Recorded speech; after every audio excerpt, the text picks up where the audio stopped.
आज आपण left over भातापासून rice पकोडे बनवणार आहोत।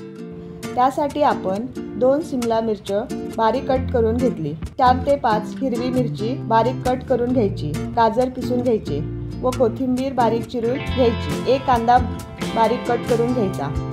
आता एका बाउलमध्ये 2 वाटी राईस घेऊन तो मॅश करून घ्यायचा। नंतर त्यामध्ये अर्धा चमचा हळद, अर्धा चमचा धने पावडर, 1 चमचा मिरची पावडर, 1 चमचा तीळ, अर्धा चमचा जिरे, चिरलेला बारीक कांदा, किसलेले गाजर, कट केलेली मिरची, कट केलेली शिमला मिरची, अर्धा कप दही, चवीनुसार मीठ व कोथिंबीर घालून छान मिक्स करून घ्यायचे। तर त्यामध्ये अर्धा चमचा आले लसूण पेस्ट, अर्धा वाटी बेसन पीठ,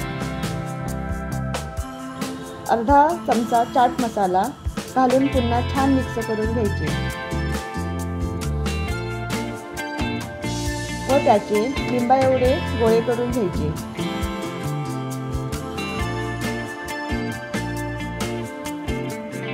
आता एक कढई गरम करून घ्यायची व त्यामध्ये तेल गरम करून घ्यायचे।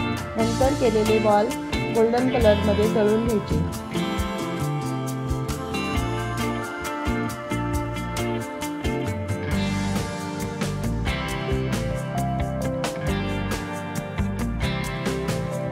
हे तयार आहे आपले राईस पकोडे।